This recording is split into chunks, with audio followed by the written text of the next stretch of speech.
नकाब ड्रामा में अब तक हमने देखा कि बिलाल की ताई उसे कहती हैं कि तुमने इस्लामाबाद जाना था अपने दोस्तों के साथ, तो तुम भी चले जाओ और लैला को भी अपने साथ ले जाओ। वो उनसे कहता है कि मैं लैला को साथ नहीं लेकर जा सकता, तो वो उसे कहती है कि तुमने तो कैसे मुझे मुंह पे इनकार कर दिया, मैं टिकट्स करवा रही हूँ और तुम दोनों जाओगे।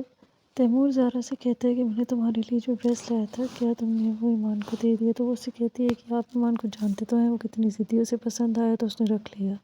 फिर अगले दिन तैमूर राहत को बुलाता है और बुलाकर उससे पूछता है कि चची मुझसे तुम्हारे रिश्ते की बात कर रही हैं रिदा के साथ। तो वो उनसे कहता है कि मैं उससे शादी नहीं करना चाहता। फिर वो उसे एक ज्वेलरी दिखा कर उससे पूछता है कि ये तुम्हारी गाड़ी से मिली है, तो ये किसकी है? वो उनसे कहता है कि मुझे नहीं पता इस बारे में कुछ भी।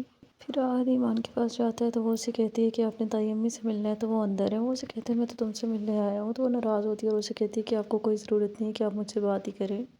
ईमान कप केक्स बना कर लाती है और तैमूर से कहती है कि उसने पहली दफ़ा बनाए हैं तो वो भी चख कर देखे कि कैसे हैं। लेकिन तैमूर उस पर गुस्सा होता है और वो उसे डांटता है और उसे कहता है कि तुम्हें कुछ अंदाज़ा भी है कि तुम 3 दिन से यूनिवर्सिटी नहीं जा रही और किसी ने तुम्हें इस घर में नहीं कहा जाने के लिए।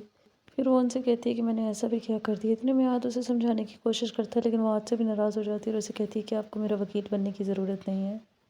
लैला बिलाल को टिकट्स दिखाती है और उसे कहती है तुम्हें क्या लगता है कि मैं तुम्हारे साथ इस्लामाबाद जाऊंगी? तो वो उसे कहता है कि तुम मेरी बात ध्यान से सुनो, ऐसा मैं नहीं बल्कि चची चाह रही हैं कि तुम इस्लामाबाद जाओ ताकि वो आहद का रिश्ता तय कर लें, जो तुम्हारी मौजूदगी में नहीं हो सकता। लैला टिकट्स फाड़ देती है और उसे कहती है कि तुम बेफिक्र रहो, तुम्हारा नाम नहीं आएगा।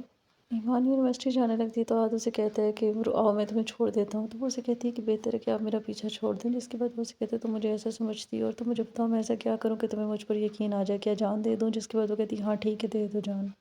बिलाल जब ईमान को यूनिवर्सिटी छोड़ने जाता है तो वो उसे कहता है कि आप यहाँ पे पढ़ने आई हैं तो बेहतर है आप अपनी पढ़ाई पे ध्यान दें, और वैसे भी इस यहाँ पर सबके चेहरों पे नकाब है। बिलाल से माफ़ी मांगती है अपने रवैये की और साथ ही उसे कहती है कि अब ज़ारा भाभी के बारे में कुछ मत कहा करें, मुझे अच्छा नहीं लगता। तो वो उसे कहता है कि वो मेरी बहन है, मैं उसे तुमसे बेहतर जानता हूँ, मैं सिर्फ तुम्हें समझा रहा था।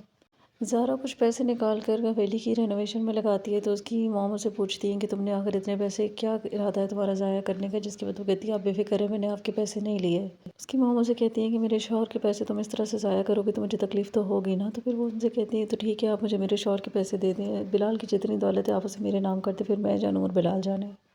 आहद ईमान की बातों को सीरियस लेकर जहर खा लेता है और इस बात के बारे में जब तैमूर को पता चलता है कि आहद को हॉस्पिटल लेकर जा रहे हैं तो वो भी जल्दी से हॉस्पिटल जाता है। फिर जैसे ही उसकी ताई को पता चलता है तो वो भी हॉस्पिटल चली जाती है और वो जाकर पूछती हैं कि क्या हुआ है आहद को। लैला काफ़ी गुस्से में होती है और वो उनसे कहती है कि ये तो आपको पता होना चाहिए ना कि आहद को क्या हुआ है। मेरे भाई का स्टमक वॉश हुआ और वो आपके घर से कुछ खा कर आया, और ऐसा क्या किया आप लोगों ने?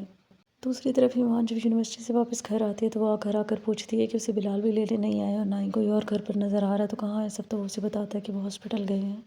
वो जैसे ही अंदर जाती है तो उसे मुलाज़िमा बताती है कि आहद सर ने कुछ खा लिया था, कुछ ज़हर वगैरह खा लिया था, कोई पॉइज़न वो लोग बोल रहे थे। जिसके बाद वो परेशान होती है और उसे समझ में आ जाता है कि उसकी बातों को सीरियस ले लिया उसने। तैमूर जब डॉक्टर से पूछता है कि आहद ने क्या खाया तो उसकी रिपोर्ट में क्या है, तो वो बिलाल के कहने पर उसको सच नहीं बताता और उसे कहता है कि कुछ भी खाने की वजह से ऐसा हो सकता है। तो क्या ईमान अब आहद पर यकीन करेगी या नहीं, ये भी देखने को मिलेगा इस ड्रामे की आने वाली एपिसोड में। तो देखते रहिए ड्रामा सीरियल नकाब, और मज़ीद अपडेट्स के लिए मेरे चैनल को लाइक एंड सब्सक्राइब ज़रूर करें। अल्लाह हाफ़िज़।